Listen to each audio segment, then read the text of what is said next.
Assalamualaikum warahmatullahi wabarakatuh, sobat RH sekalian. Jumpa lagi kita di channel yang keren ini. Keren cadas. Ya, sobat RH sekalian, ini ada pendapat menarik ya dari Sudirman Said. Berharap tapi sekaligus menyindir dan mengkritik Prabowo Subianto. Nah, itu hal yang harus dilakukan oleh kita semua. Ya, berharap iya, mengkritik iya. Why kita berharap? Because Prabowo is our president.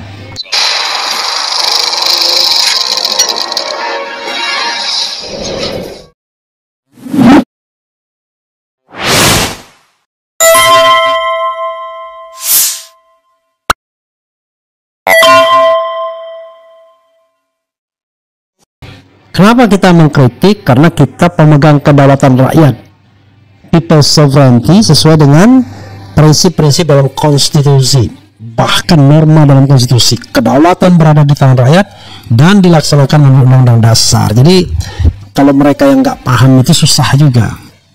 Jadi sebagai rakyat yang berdaulat, warga negara memiliki hak untuk mengoreksi jalannya pemerintahan. Sebagai presiden kita semua, Prabowo Subianto tepat untuk digantungkan harapan. Jadi kehebatan Prabowo karena dia bisa mengontrol budget sampai ribuan triliun, bukan karena dia punya kebaikan atau charity, tetapi dia presiden yang mengontrol budget. Itu yang kita harus pahami ya.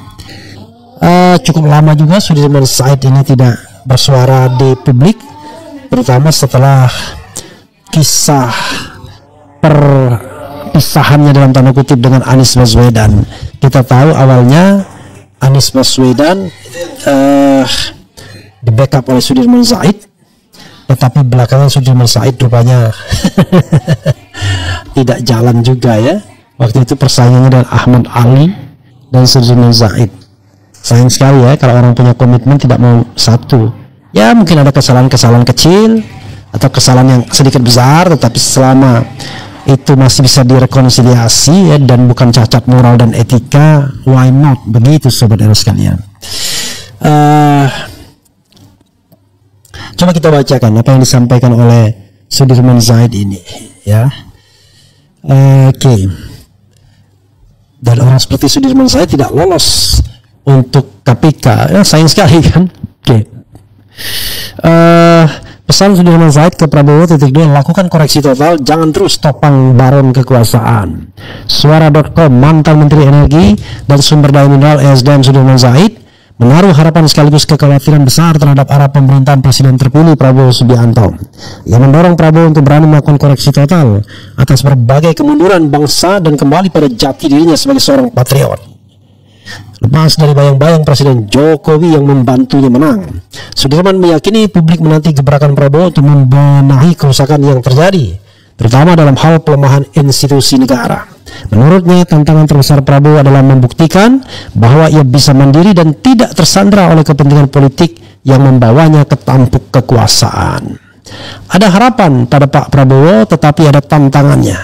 Ini kan kemenangan yang diakui dengan bantuan Pak Jokowi. Jadi, apakah Pak Prabowo bisa kembali pada jati dirinya atau tidak? Karena kalau beliau kembali, ini akan jadi koreksi yang luar biasa bagi negara. Tapi kalau enggak, ya kita akan terus begini, ujar Sudirman dalam sebuah diskusi di podcast. Tapi saya perlu menggarisbawahi, kembali kepada jati dirinya. Seolah-olah Prabowo Subianto pernah pada posisi yang patriotis, pada posisi yang baik, pada posisi yang bagus, pada posisi yang cinta tanah air dan lain sebagainya. Apakah iya ya? Ini saya jujur menyatakan, karena yang kita tahu adalah dia bagian dari Orde Baru, menantu Soeharto, berkuasa, yang kemudian akhirnya jatuh karena KKN mertuanya. Lalu apa yang kita lihat?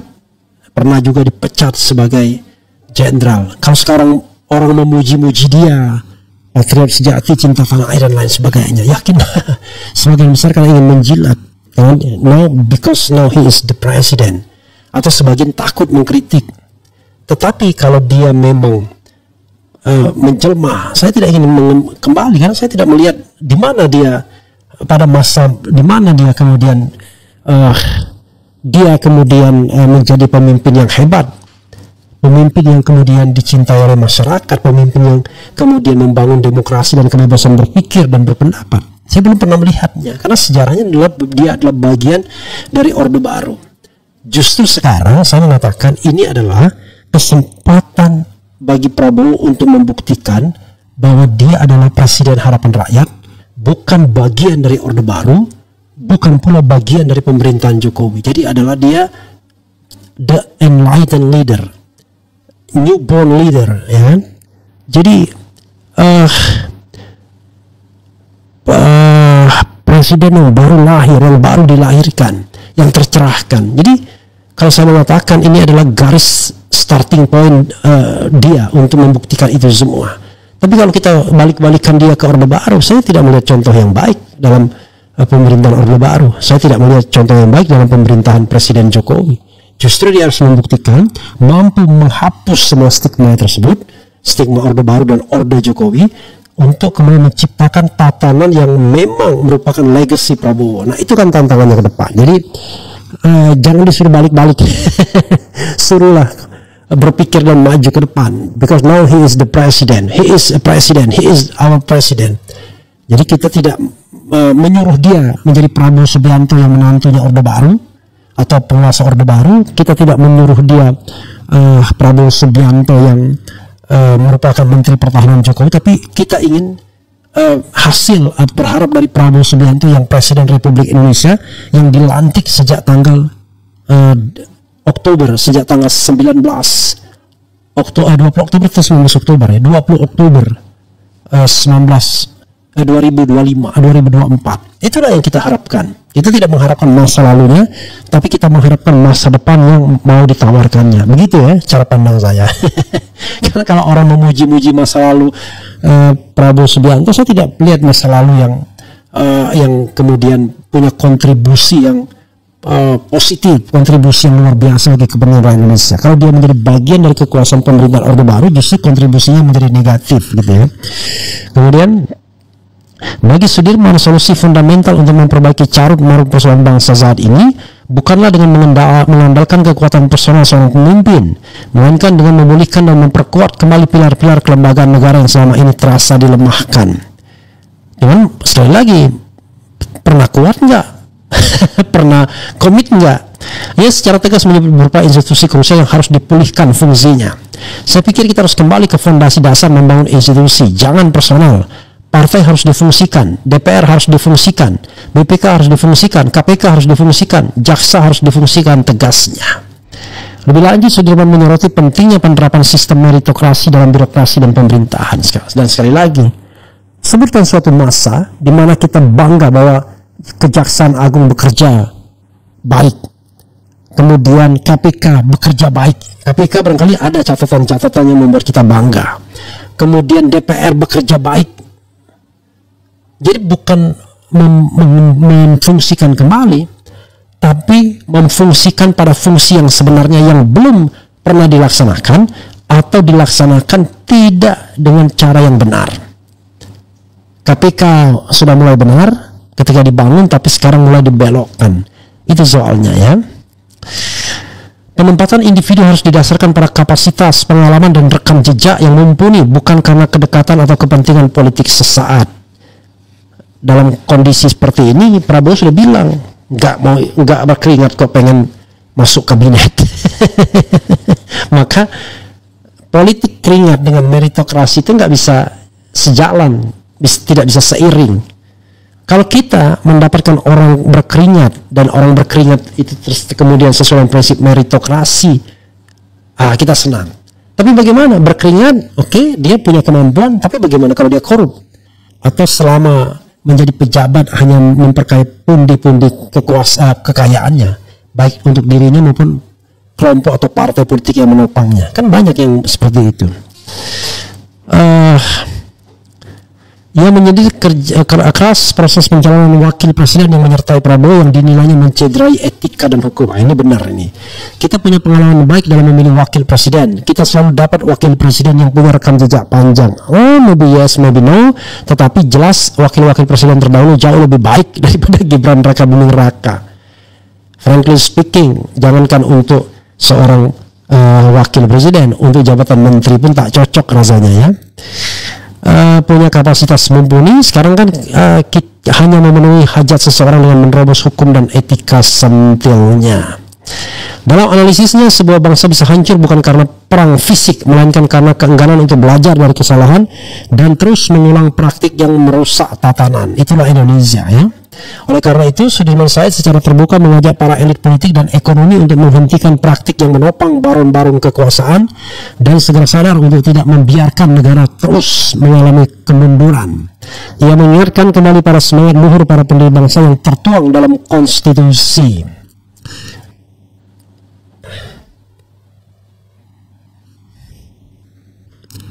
Kalau kita mengutip alinea kedua pembukaan Undang-Undang Dasar atas berkat rahman Allah yang Maha Kuasa dan dengan didorong oleh keinginan luhur, itu kan kunci untuk kita kembali pada kesadaran itu, membangun kelembagaan dan menyingkirkan pribadi-pribadi yang destruktif pungkasnya. Jadi saudara sekalian ya, apa yang disampaikan Sudirman Said ini masih berupa harapan, tapi bukan praktik yang pernah kita dapatkan. Ya barangkali 1-2 contoh bisalah, bolehlah. Tetapi tidak sebagai sebuah sistem yang utuh dalam kepemimpinan Indonesia dari masa ke masa. Kita mendapatkan sosok yang berintegritas seperti Hatta, barangkali juga M. Natsir, siapa lagi ya, yang Agus Salim ya, orang-orang yang memang betul-betul anti korupsi, orang yang bisa kita harapkan integritasnya dan lain sebagainya.